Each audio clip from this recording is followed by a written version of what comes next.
Okay, Alexander, we've got to talk about Putin and his remarks with regard to NATO, with regard to perhaps finding a deal with NATO, a legal agreement, which is it was an interesting way for Putin to approach this. I think the first time that we've actually heard Putin talk about legal guarantees with regards to NATO expansion. We also had the first time that Lavrov and Blinken actually met and shook hands, which was interesting. They've been bumping elbows in the past, but now they've shaken hands and they've met as well. I believe in Stockholm, they had a meeting. What's going on here? What do we have going on? I find it very interesting that Putin is saying, look, let's get some legal guarantees and we don't have to worry about anything going on with Ukraine. All this is around Ukraine, of course, and NATO expansion. But I'm hearing stories that missiles are going to start being moved all over Europe as well. NATO missiles and US missiles as well, medium range missiles. Oh yeah. So I mean, it's Absolutely. That de-escalation, escalation. Which way are we moving, or maybe a little of both? Right. But I'm going to say straight away, I think this is one of the most momentous speeches, potentially, that has been made by any Russian leader since the end of the Cold War. Now, it's not been widely reported in the Western media. In fact, in Britain, it's not been reported at all, which is practically extraordinary. I mean, you won't find headlines about this, but this is the first time, to my knowledge, that the Russians have come out and they've said, this is our policy. We're now making demands, and we're actually making demands of the West. Now, up to this point, ever since the Cold War ended, indeed since before the Cold War ended, the Russians have responded. They've been responding to steps, things that the Americans have done. They've acted, if you like, on the defense. Now they're moving forward. They're going on the offense. They say, this is what we want the Americans, the NATO powers to agree to. And what they're saying is NATO expansion must end. There must be no further NATO expansion. Western military forces, NATO military forces must be pulled away from Russia's borders. And we want an all-encompassing treaty, a treaty which in effect accepts that, we have our red lines and that NATO expansion must stop. And that also will result in a reduction in military forces, in close NATO military forces close to Russia's borders. And what it shows to my mind is that at this moment in time, despite all of these Western moves, the fact that missiles have been moved in various places and things of that kind, the Russians are becoming increasingly confident. They feel that things are beginning to move in their favour, and therefore they're able to make these sort of demands. Now, it's important to stress these are demands which NATO will not agree to at this time. No way. Jens Stoltenberg, who's NATO's profoundly neocon Secretary General. I mean, he went almost berserk when he heard about what Putin said. He said that Russia has no veto, Russia has no say, Russia has no right to a sphere of influence. He was talking in the most, extraordinary words. Talking about a country which is a military and nuclear superpower, that they have no right to any views, opinions, say about matters which impact on their own security. An incredibly arrogant and indeed utopian phrase. So NATO will not agree to this at the moment, but the Russians clearly feel that the tide of events is going in their favour, and now they've set out their stall. They said, this is what we want. We're confident that things are moving in our direction. In time, we expect you to agree to what we want because it's in your interests to. Unless you agree to that, there will be no peace in Europe. So that's where we've got to. It's potentially a momentous event. I say potentially because, of course, there's always a chance that there will be a political crisis in Moscow or an economic crisis there, or something could go wrong, or a new Russian leader might take things in a different direction. I don't personally think any of those things are going to happen. I think that from now on, the situation is going to continue as we've seen, with the Russians making their demands, insisting that these demands be met, and gradually, piece by piece, we will see that as the balance shifts, the Western powers will presumably either have to agree to what the Russians are insisting, because they can't afford indefinite tension in Europe, or alternatively, doing what some of the neocons will increasingly be demanding, go for broke, start perhaps a war in Ukraine, try to reverse this trend that we are seeing by winning a sort of Grand Slam battle in Europe. So we are, if you like, at a tipping point. We are at a moment when things could go either way, and we will see which way they do. Okay, so either we will get peace, we'll get a deal, and we'll get some sort of stability. I won't say peace, we'll get stability, at least for the medium term, short term, medium term, long term, you don't know. Or option number two, what's behind door number two, is that maybe this was Putin's way of presenting a pause in the buildup until both sides are ready, more prepared for an eventual conflict, i.e. knowing, look, we're heading towards a conflict, there's no way to resolve it, so here's what I'm offering. Let's strike some sort of deal. We know that the deal's going to break down anyway, and it buys us some more time. Maybe something akin to the events of, I don't know, maybe like World War II or something like that. Strike a deal, buy a couple of years, but we know the direction of things. Yes. Or number three, this was just a last-ditch effort to say, let's make a deal. I know they're not going to accept it, but at least on paper we go down in history as the side that says, look, let's figure this out in a legal framework, and we're going to head towards conflict. But at least no one can fault us for not trying. Well, I think that's possible scenarios. My impression was actually that he was actually pretty confident, and he was coming to this from a fairly confident point of view. As I said, I think he feels that the balance of forces are starting to shift increasingly in his and in Russia's favour. His economy is now becoming increasingly sanctions-proof. His military power, Russia's military power, is growing all the time, growing faster than NATO's is, by the way. And remember, NATO, the United States, it has also to worry now about China, which is a major military threat too.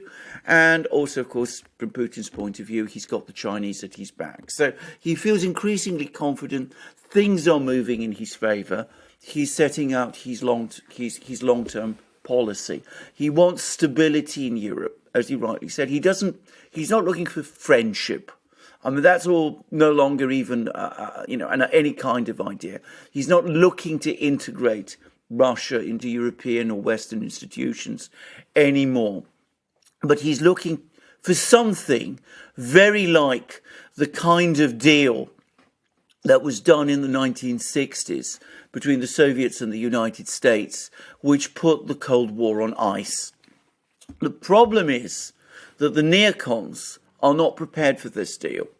And the danger is that if they sense that Putin is right and that the balance is shifting increasingly in Russia's favour, then in order to prevent this deal from ever materialising, from crystallising, they might say to themselves, well, let's start a war now.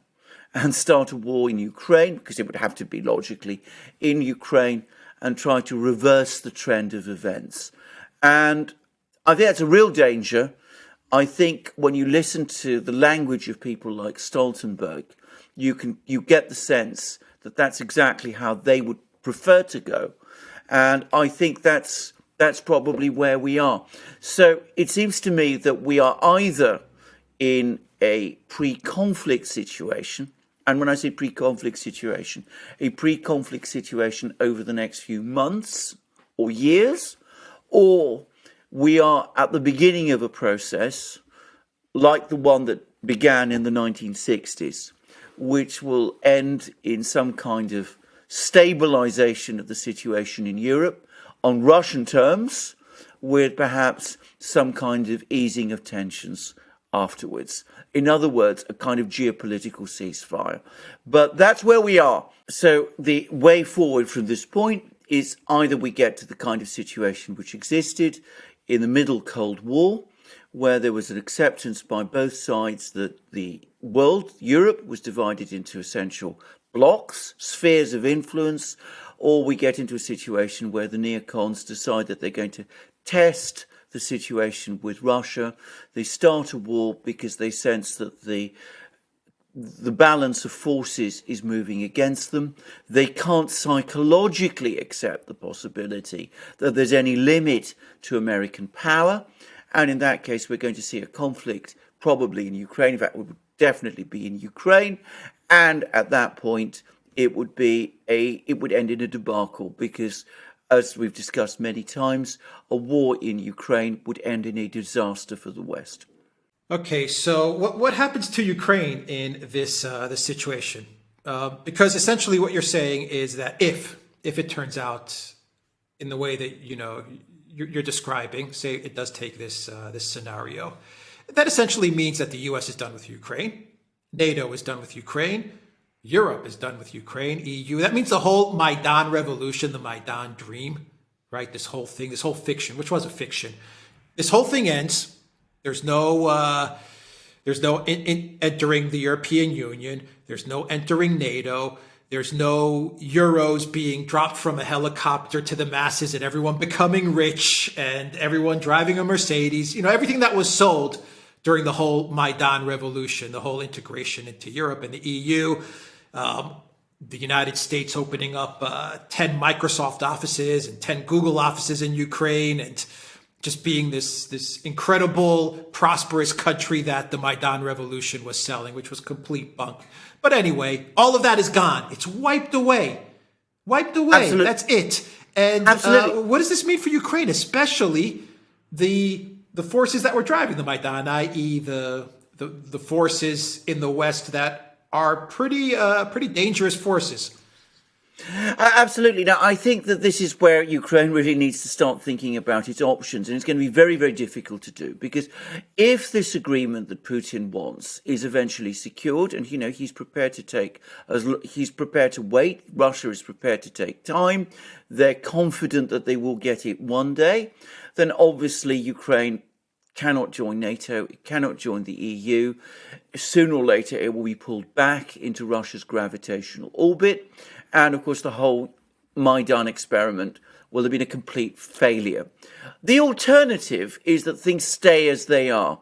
And in the meantime, it's important to say that Ukraine is already in a trap because it can't join NATO. It can't join the EU whilst the situation in eastern Ukraine remains unresolved. Because, of course, NATO and the EU will not want to bring into their fold a country which is already in a state of war and which they would then have to defend. So it's in a kind of a trap. Its economy is bleeding away. Its economic situation is becoming increasingly dire. The political situation is becoming unstable. And I did a program for my own channel in which I discussed reporting done on the front lines by the London Times. They toured Ukrainian army positions on the Donbass conflict line, and they found a Ukrainian army that's also gradually demoralizing, getting more demoralized, ebbing away, bogged down in trench warfare, unable to advance, unable to retreat. So it seems to me that in this kind of situation, they've got to make a decision. Either they put aside this fantasy that you've said, this idea of integrating with the West, start to do deals with the Russians. That's realistically what they should do. It would stabilize the situation in Ukraine if they did that. Or alternatively, and this is what those hardliners that you mentioned are far more likely to do, they decide to go for broke. They launch a war in eastern Ukraine because their hope is that if there is a war, at least that might rally to some extent Western support to their side. And if it doesn't, well, at that point, if they fail, they fail gloriously as they see it. They're defeated by overwhelming forces. Psychologically, sometimes it's easier to go down fighting, or what you think is going down fighting, than to accept that, to accept defeat, in effect, give up on your dream and recognize that this is the end.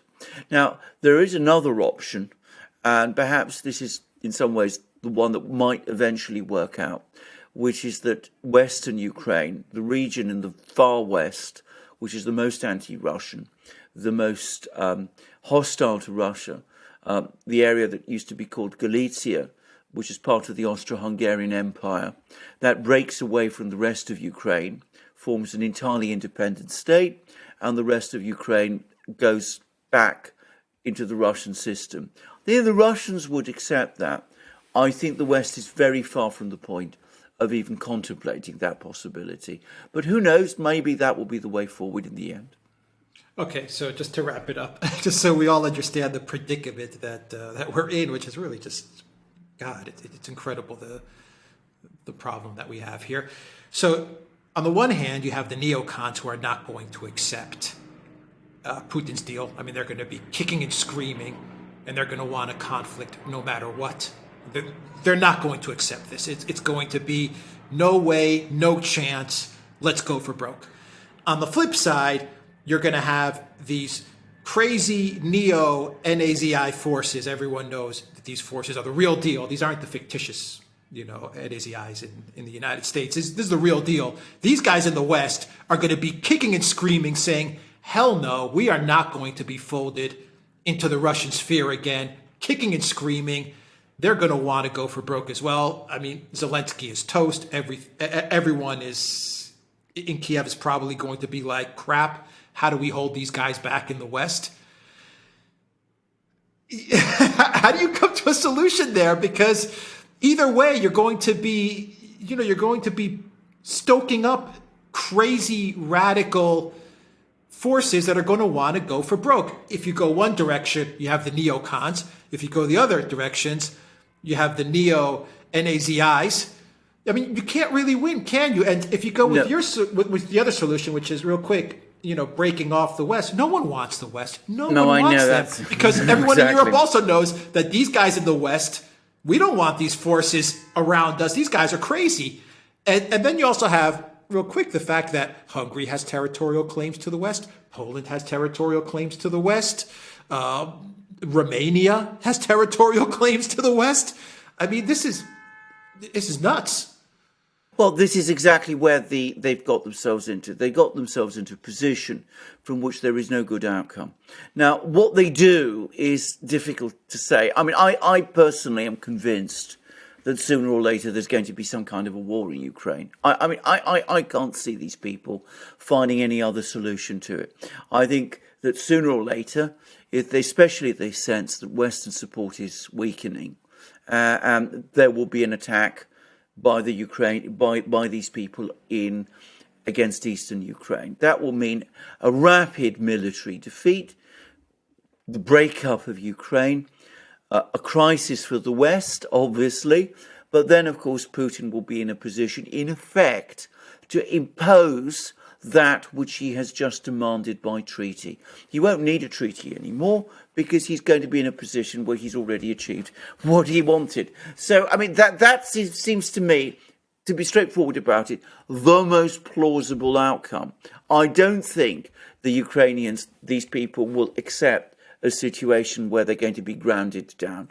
But if that happens, if there is a military defeat like that, then I don't think that, as you correctly say, anybody wants Western Ukraine. I suspect what will happen, realistically, is that the Russians will absorb most of Ukraine. They'll cut off Western Ukraine, and many of those people in Western Ukraine will leave. They'll go to Canada, they'll go to Europe, they'll go to all sorts of places, and this place will be left, a sad remnant in the middle of Europe. Now, whether they want to put themselves in that situation, whether they can be realistic about that, whether they can start making realistic choices, well, that we'll just have to see. Real quick, under international law, I mean, could realistically Poland, if they would want, or Hungary or Romania, I mean, would they say, yeah, we'll take our historic pieces of this territory that we have historical claim on, and each one will present their case. Can they absorb it, and would that be recognized by international law or the EU? I mean, I'm just throwing out scenarios. I'm not saying this is what's going to happen. No, I'm just throwing out scenarios. You know, each of these countries does have some sort of ethnic and historical claim case that they can make. Yeah, I mean, to be straightforward about it, under international law, in theory, that shouldn't happen. But of course, the reality is that if there were that kind of a crisis and countries like Poland, Romania, Hungary took the kind of steps that you did, and if there was an agreement, and an agreement with the Russians, say, for example, backed by other countries, China, perhaps, India, who knows, then, of course, international law can change. I mean, we can have new boundaries, and those boundaries, if they are recognized by enough countries, they become the new boundaries, and they're the ones that international law safeguards. It's a very, very advanced scenario. I'm not saying we're going to be there. I mean, a kind of partition of Ukraine. There will be huge opposition to it, and you know, it's still a long way. We're still a long way off from that point. But you know, who knows? Certainly a possibility. The underlying point is that Ukraine's position does not look good. The only kind of response the West can take in the event of a military crisis in Ukraine is economic sanctions, financial sanctions. It's now been essentially and openly admitted. There is no other way forward. So given that that is so, I can't really see any other way for Ukraine rationally but to negotiate. And if Ukraine won't negotiate, then we could very well find ourselves in exactly the kind of scenarios that you've just been outlining.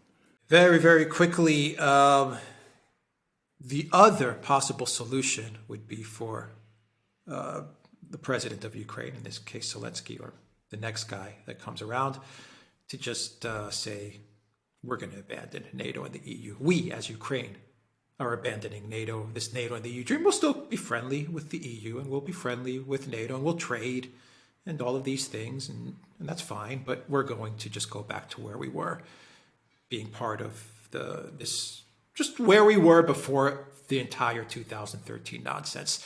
And they try internally to deal with these, radical forces in the West, if that's possible. Well, that's the optimal outcome. Is it going to happen? I can't see Zelensky doing it. Perhaps one day some other Ukrainian leader will do it. The Russians have said they're prepared to wait until such a leader appears. But at the moment, there's no sign of one. The only person who might look as if he could do it is Viktor Medvedchuk, who is the leader of the biggest opposition party in Ukraine, but he's under house arrest, and he's, of course, facing treason charges. So, I mean, it's not a possibility one could completely exclude. In fact, it's the optimal one, it's the wise one, it's the rational one. Maybe, Ukrainian oligarchs, seeing the mess they're in, maybe they will take it. But for the moment, it doesn't look as if they're in a position to do it. All right, we'll leave it there. The Duran.locals.com, everybody. Super U, Rumble, BitChute, and ODYSEE. You'll find our videos there. And go to the Duran shop, use the code GOODDAY, and get 10% off all merchandise. Take care.